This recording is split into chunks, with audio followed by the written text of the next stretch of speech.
और एक बड़ी खबर आपको बताते हैं, टोक्यो से जुड़ी हुई है। दरअसल थोड़ी देर में प्रधानमंत्री मोदी का संबोधन होने वाला है। भारतीयों को संबोधित करेंगे प्रधानमंत्री मोदी। 2 दिवसीय जापान दौरे पर प्रधानमंत्री मोदी हैं और जापान दौरे पर पीएम मोदी भारतीयों को संबोधित करने वाले हैं। जापान में मोदी मोदी के नारे लगाए, जय श्री राम के नारे गूंजे। जब प्रधानमंत्री भारतीयों के बीच पहुंचे तो जय श्री राम के नारे गूंजे।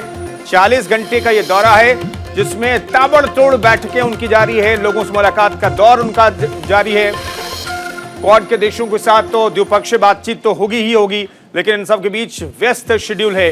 40 घंटे के दौरे में 20 से 23 बैठकें उनकी आयोजित होने वाली है और प्रधानमंत्री मोदी भारतीयों को संबोधित करने वाले हैं। थोड़ी देर में उनका संबोधन होगा। तो जापान में टोक्यो में प्रधानमंत्री नरेंद्र मोदी क्या कहते हैं, इस पर सभी की नजर लगी हुई है। प्रधानमंत्री नरेंद्र मोदी टोक्यो पहुंचे हैं, वहां पर लगातार बैठकों का दौर जारी है। क्वाड देशों के साथ भी द्विपक्षीय बातचीत होनी है, लेकिन इन सब के बीच भारतीयों को जब प्रधानमंत्री नरेंद्र मोदी संबोधित करेंगे तो क्या कहेंगे, इस पर सभी की नजरें टिकी हुई हैं। टोक्यो में थोड़ी देर में प्रधानमंत्री मोदी का संबोधन होने वाला है। ये लाइव तस्वीरें आ रही हैं सामने, हम आपको दिखा रहे हैं। यहां पर भारतीयों के बीच प्रधानमंत्री नरेंद्र मोदी पहुंचने वाले हैं और यहां पर उनका संबोधन होगा। 2 दिवसीय जापान दौरे पर प्रधानमंत्री नरेंद्र मोदी टोक्यो पहुंचे। क्वाड देशों के साथ क्वाड की बैठक में शामिल होने के लिए यह उनका दौरा है। 40 घंटों का यह दौरा है और यहां पर प्रधानमंत्री नरेंद्र मोदी का इंतजार हो रहा है। भारतीय यहां पर नरेंद्र मोदी का बेसब्री से इंतजार कर रहे हैं और प्रधानमंत्री नरेंद्र मोदी जब यहां पर पहुंचेंगे तो फिर उनका संबोधन होगा और जब टोक्यो में भारतीयों को संबोधित करेंगे तो क्या कहेंगे प्रधानमंत्री नरेंद्र मोदी, ये देखना बेहद दिलचस्प होगा। यहां पर आप देखिए सुरक्षा घेरा यहां पर तैयार है। प्रधानमंत्री नरेंद्र मोदी यहां से आने वाले हैं, भारतीयों के बीच उनकी मौजूदगी होगी और जापान में मोदी मोदी के नारे गूंज रहे हैं। भारतीय मोदी मोदी के नारे लगा रहे हैं, जय श्री राम के नारे भी गूंजे और यहां पर प्रधानमंत्री नरेंद्र मोदी भारतीयों के बीच पहुंचने वाले हैं और यहां पर उनका संबोधन होगा। 2 दिवसीय जापान दौरे पर प्रधानमंत्री नरेंद्र मोदी हैं।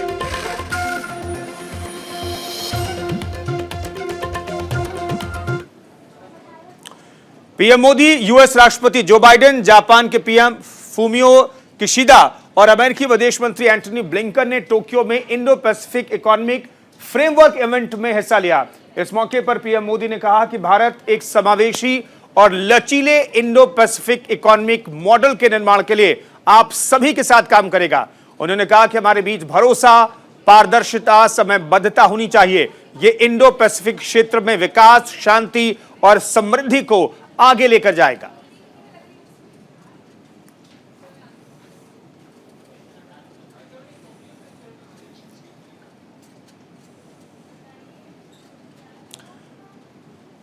तो प्रधानमंत्री नरेंद्र मोदी ने अमेरिका, जापान के अधिकारियों और नेताओं के साथ बातचीत हुई है। यहां पर आप तस्वीरें देख सकते हैं, ये क्वाड की बैठक और इस बैठक की कुछ तस्वीरें हम आपको दिखा रहे हैं। प्रधानमंत्री नरेंद्र मोदी ने कहा कि इंडो पैसिफिक क्षेत्र में विकास, शांति और समृद्धि को आगे लेकर के भारत जाने के लिए प्रतिबद्ध है। पीएम मोदी और बाइडेन ने इवेंट में हिस्सा लिया। समावेशी इंडो पैसिफिक मॉडल की दिशा में काम करेंगे प्रधानमंत्री नरेंद्र मोदी ने यह जिक्र इस बैठक में किया है और यहां पर प्रधानमंत्री नरेंद्र मोदी ऐसा लग रहा है कि पहुंच चुके हैं भारतीयों के बीच और मोदी मोदी के नारे गूंज रहे हैं। प्रधानमंत्री ऐसा लग रहा है पहुंच गए हैं यहां पर। प्रधानमंत्री नरेंद्र मोदी को आप देख सकते हैं इस फ्रेम में। थोड़ी देर में प्रधानमंत्री नरेंद्र मोदी भारतीयों को संबोधित भी करेंगे।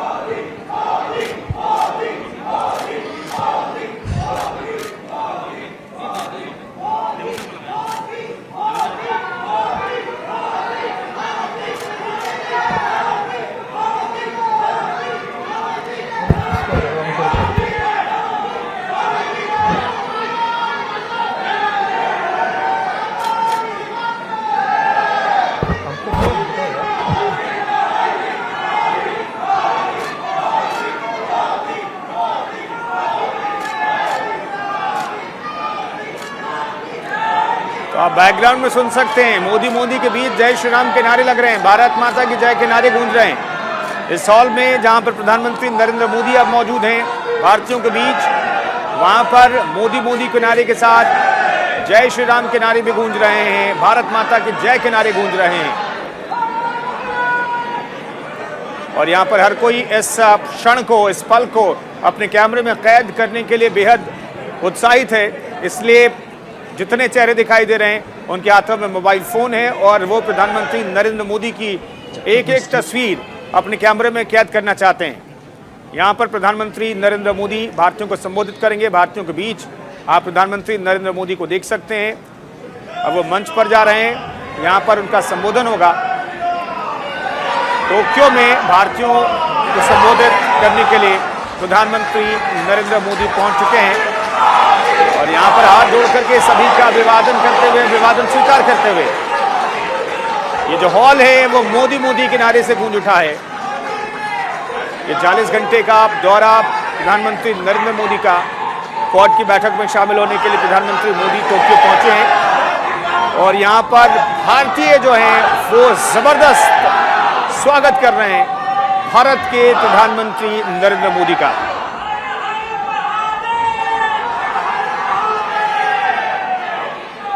तो यहां पर भारतीय बेहद उत्साहित जय श्री राम के नारे लगाए जा रहे हैं, हर हर महादेव के नारे गूंज रहे हैं, भारत माता की जय के नारे गूंज रहे हैं और मोदी मोदी। भारत माता की, भारत माता की।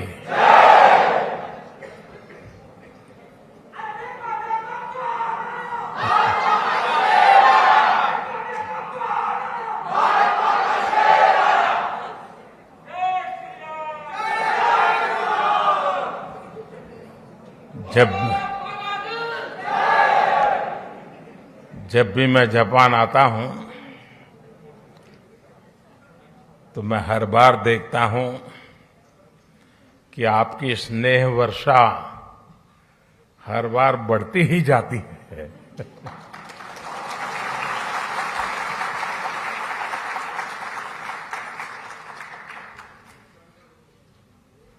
आप में से कई साथी ऐसे हैं जो अनेक वर्षों से यहां बसे हुए हैं। जापान की भाषा, यहां की वेशभूषा, कल्चर, खानपान एक प्रकार से आपके जीवन का भी हिस्सा बन गया है। और हिस्सा बनने का एक कारण ये भी है कि भारतीय समुदाय के संस्कार समावेशक रहे हैं, लेकिन साथ साथ जापान में अपनी परंपरा, अपने मूल्य, अपनी जीवन पद्धति, उसके प्रति जो कमिटमेंट है वो बहुत गहरा है और इस दोनों का मिलन हुआ है। इसलिए स्वाभाविक रूप से एक अपनेपन के महसूस होना बहुत स्वाभाविक होता है। साथियों, आप यहां रहे हैं, काफी लोग आप लोग यहां बस गए हैं। मैं जानता हूं कईयों ने यहां शादी भी कर ली है।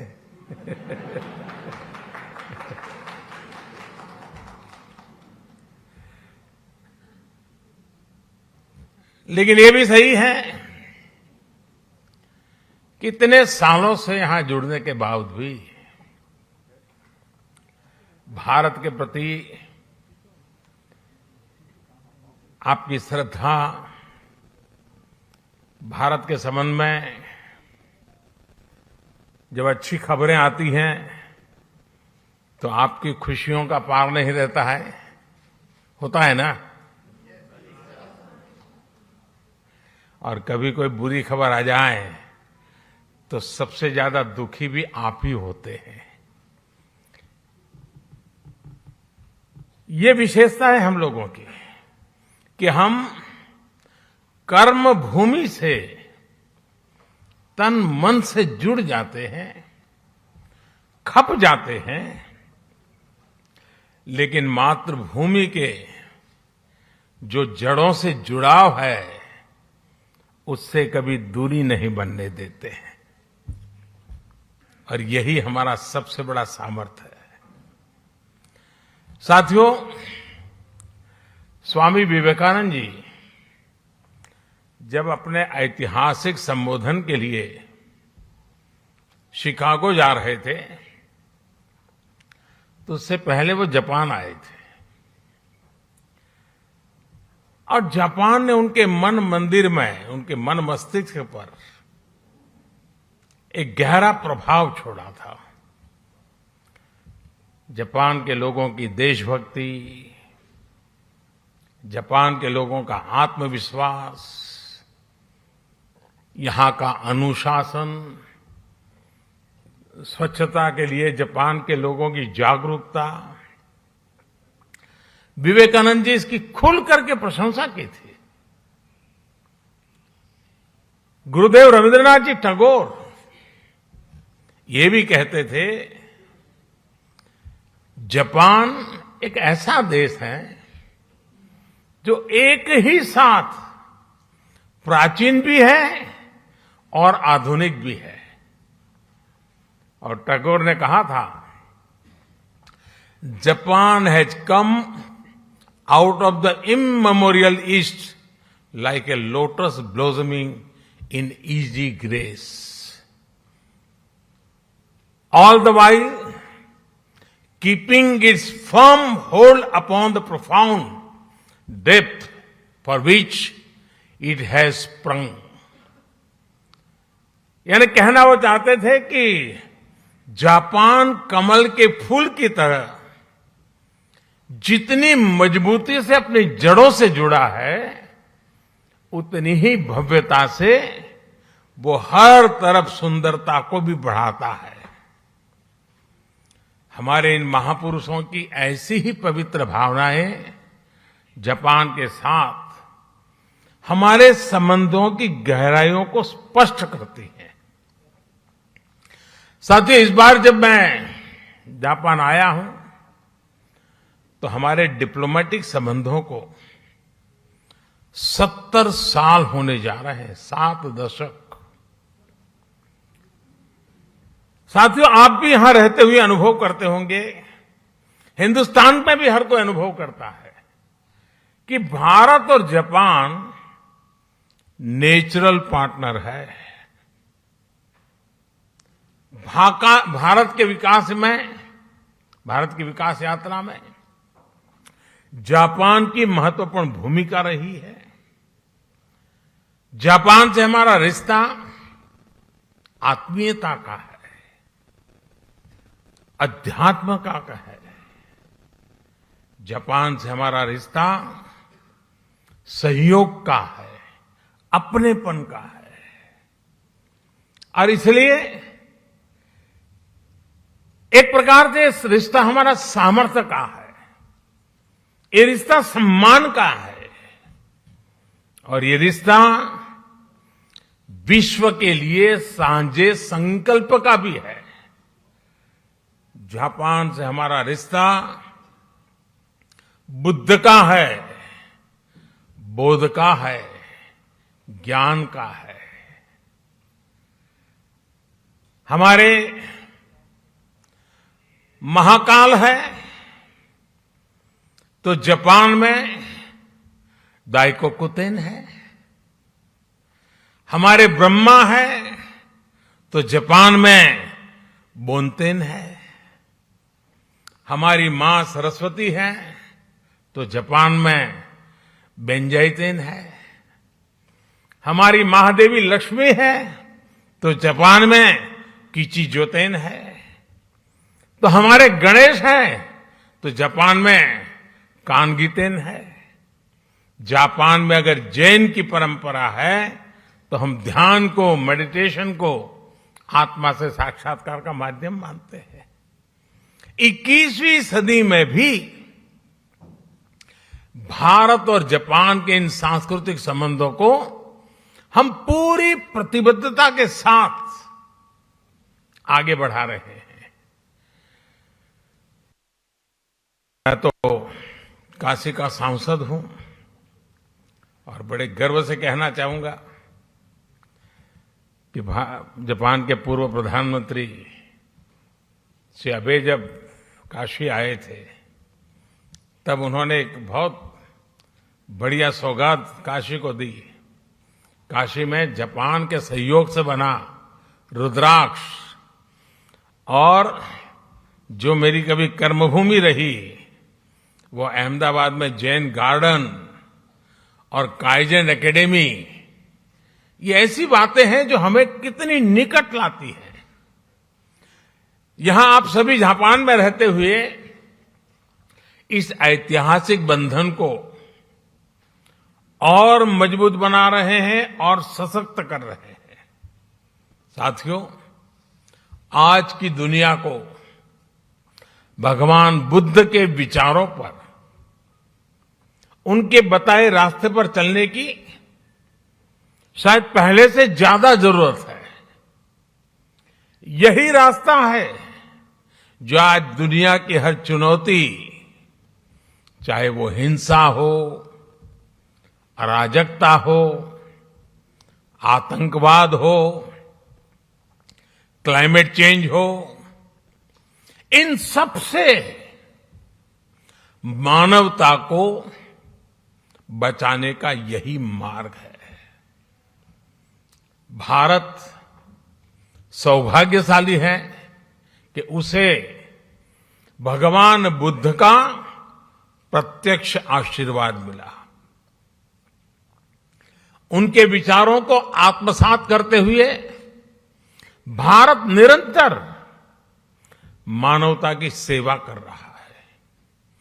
चुनौतियां चाहे किसी भी प्रकार की हो, कितनी बड़ी क्यों न हो, भारत उनका समाधान ढूंढता ही है। कोरोना से दुनिया के सामने जो 100 साल का सबसे बड़ा संकट पैदा हुआ वो हमारे सामने है। और ये जब शुरू हुआ था तब किसी को नहीं पता था कि आगे क्या होगा। शुरू में तो ऐसा ही लग रहा था, वहां आया है, यहां क्या है। किसी को पता नहीं था इसको कैसे हैंडल किया जाए। और न वैक्सीन भी नहीं थी और न इस बात का कोई आइडिया था कि वैक्सीन कब तक आएगी। यहां तक कि इस बात पर भी डाउट था कि वैक्सीन आएगी या नहीं आएगी। चारों तरफ अनिश्चितता का माहौल था। उन परिस्थितियों में भी भारत ने दुनिया के देशों में दवाएं भेजी। जब वैक्सीन्स अवेलेबल हुई तो भारत ने मेड इन इंडिया वैक्सीन्स अपने करोड़ों नागरिकों को भी और दुनिया के 100 से अधिक देशों को भी भेजी।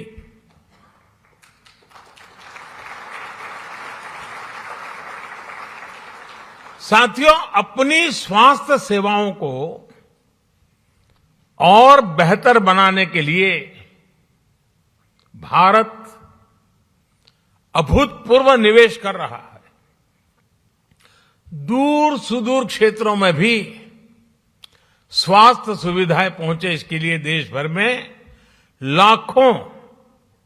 लाखों नए वेलनेस सेंटर्स बनाए जा रहे हैं। आपको ये जानकर के भी खुशी होगी, शायद आज आपने भी सुना होगा, वर्ल्ड हेल्थ ऑर्गेनाइजेशन WHO ने भारत की आशा वर्कर्स, आशा बहनों को director generals global health leader award से सम्मानित किया है।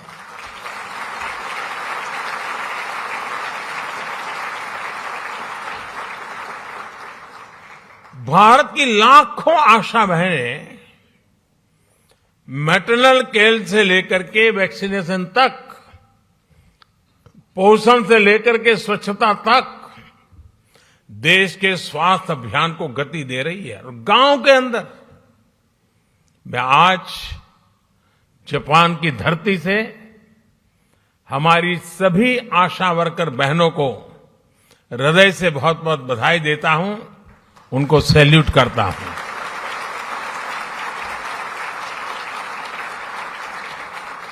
साथियों, भारत आज किस तरह वैश्विक चुनौतियों का मुकाबला करने में मदद कर रहा है, इसका एक और उदाहरण एनवायरनमेंट का भी है। आज क्लाइमेट चेंज विश्व के सामने मौजूद एक महत्वपूर्ण संकट बन गया है। हमने भारत में इस चुनौती को देखा भी और उस चुनौती से स्थायी समाधान के लिए रास्ते भी खोजने की दिशा में हम आगे बढ़े। भारत ने 2070 तक नेट जीरो के लिए कमिट किया है।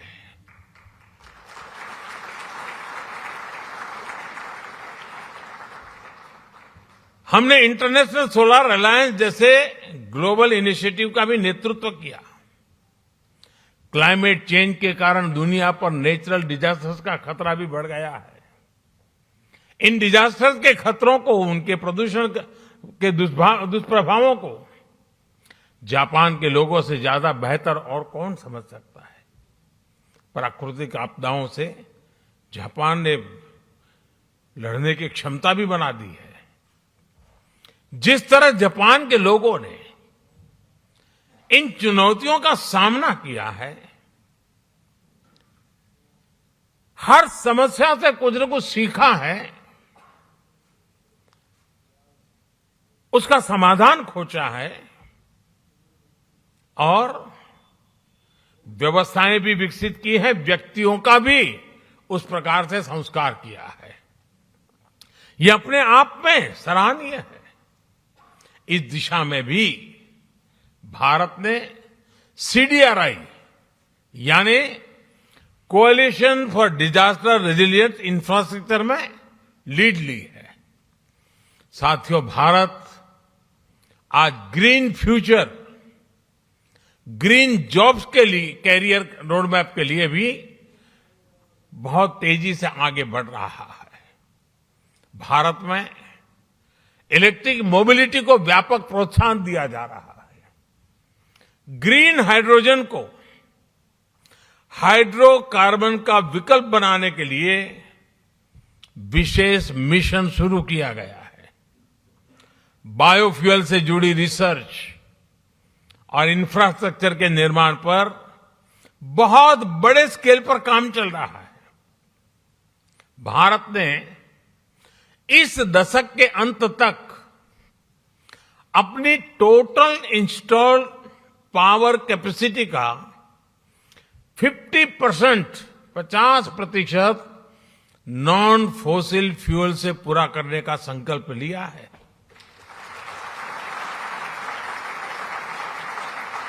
साथियों, समस्याओं के समाधान को लेकर भारतीयों का जो ये आत्मविश्वास है,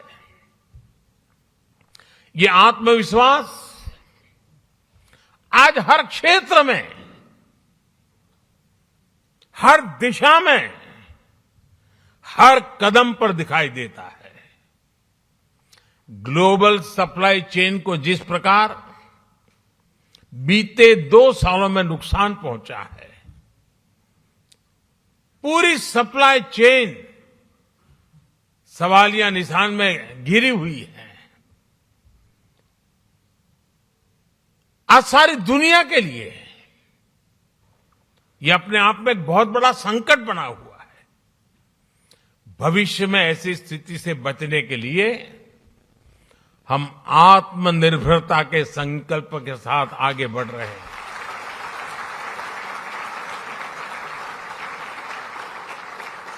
और आत्मनिर्भरता का ये हमारा संकल्प सिर्फ भारत के लिए है ऐसा नहीं है। ये एक stable, trusted global supply chain के लिए भी बहुत बड़ा इन्वेस्टमेंट है। आज पूरी दुनिया को यह एहसास हो रहा है कि जिस स्पीड और स्केल पर भारत काम कर सकता है वो अभूतपूर्व है। दुनिया को आज ये भी दिख रहा है कि जिस स्केल पर भारत अपनी इंफ्रास्ट्रक्चर और इंस्टीट्यूशनल कैपेसिटी बिल्डिंग उस पर जो जोर दे रहा है यह भी अभूतपूर्व है। मुझे खुशी है कि हमारी इस कैपेसिटी के निर्माण में जापान एक अहम भागीदार है। Mumbai Ahmedabad high speed rail हो, दिल्ली मुंबई इंडस्ट्रियल कॉरिडोर हो, डेडिकेटेड फ्रेट कॉरिडोर हो, ये भारत जापान के सहयोग के बहुत बड़े उदाहरण हैं। साथियों, भारत में हो रहे बदलावों में एक और खास बात है। हमने भारत में एक स्ट्रांग और रेजिलिएंट रिस्पॉन्सिबल डेमोक्रेसी की पहचान बनाई है। उसको बीते 8 सालों में हमने लोगों के जीवन में सकारात्मक बदलाव का माध्यम बनाया है। भारत की डेमोक्रेटिक प्रोसेस से आज समाज के वो लोग भी जुड़ रहे हैं जो कभी गौरव के साथ ये अनुभव नहीं कर रहे थे कि वो भी इसका हिस्सा है। हर बार हर इलेक्शन में रिकॉर्ड टर्नआउट, और उसमें भी यहां जो हमारी माताएं बहनें हैं उनको जरा खुशी होगी। आप अगर भारत के चुनावों को डिटेल में देखते होंगे तो आपको ध्यान आता होगा कि पुरुषों से ज्यादा महिलाएं वोट कर रही है।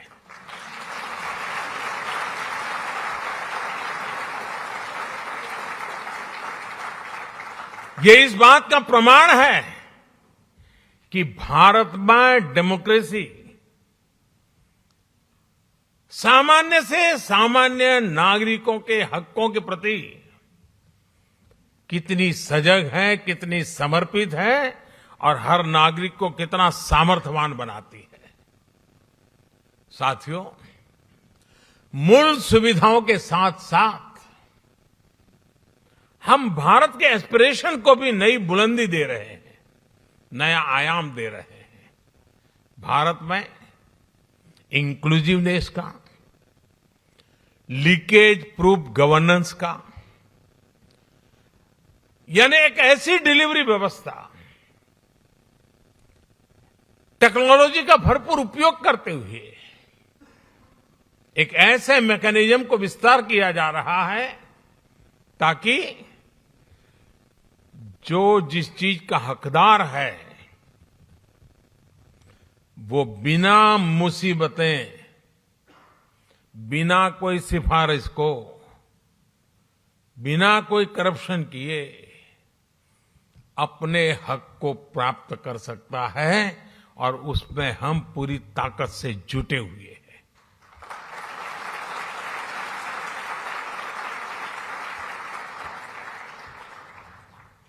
और टेक्नोलॉजी के इस उपयोग ने, डायरेक्ट बेनिफिट ट्रांसफर की इस परंपरा ने कोरोना के इस विकट कालखंड में गत 2 वर्ष में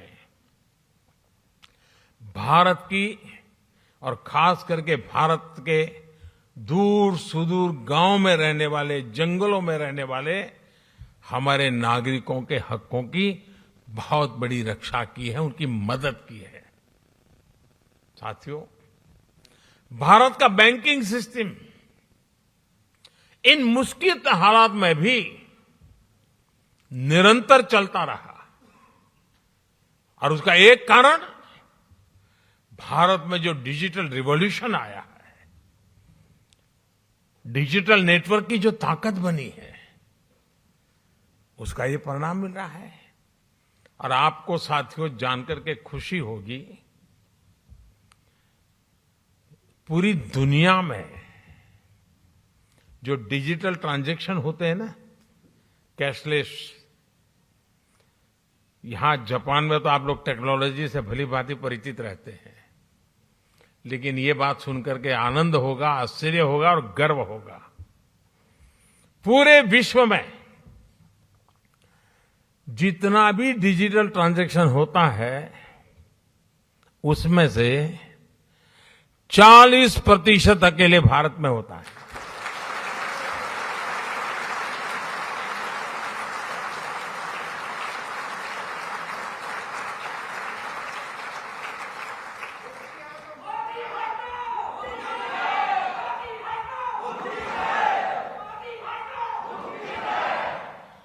कोरोना के शुरुआती दिनों में जब सब बंद था,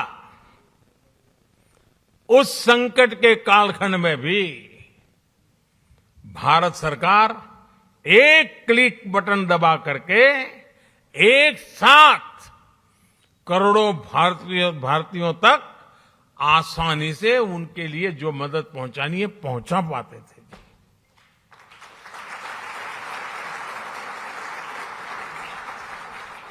और जिसके लिए मदद तय थी, उसी को मिली, समय पर मिली, और इस संकट से जूझने का उसे सामर्थ्य भी मिला। भारत में आज सही मायने में पीपल लेड गवर्नेंस काम कर रही है। गवर्नेंस का यही मॉडल डिलीवरी को एफिशिएंट बना रहा है। यही डेमोक्रेसी पर निरंतर मजबूत होते विश्वास का सबसे बड़ा कारण है। साथियों, आज जब भारत आजादी के 75 साल मना रहा है, आजादी का अमृत महोत्सव मना रहा है, तो वो आने वाले 25 साल यानी आजादी के 100वें वर्ष तक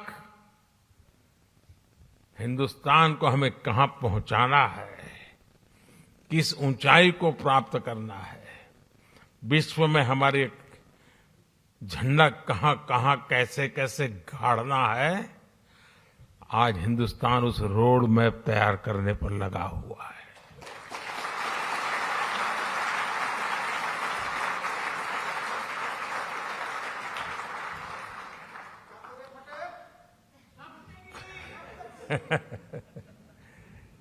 आजादी का ये अमृतकाल भारत की समृद्धि का, संपन्नता का एक बुलंद इतिहास लिखने वाला है। दोस्तों,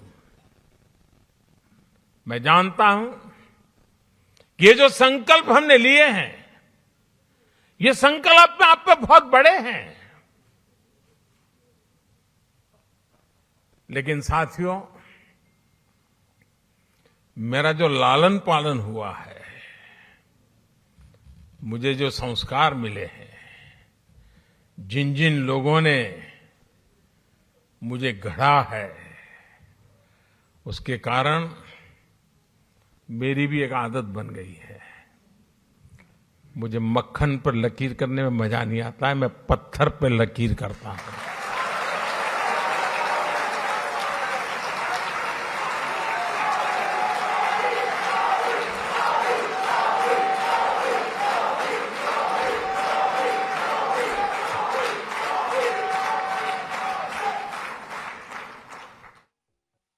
लेकिन साथियों,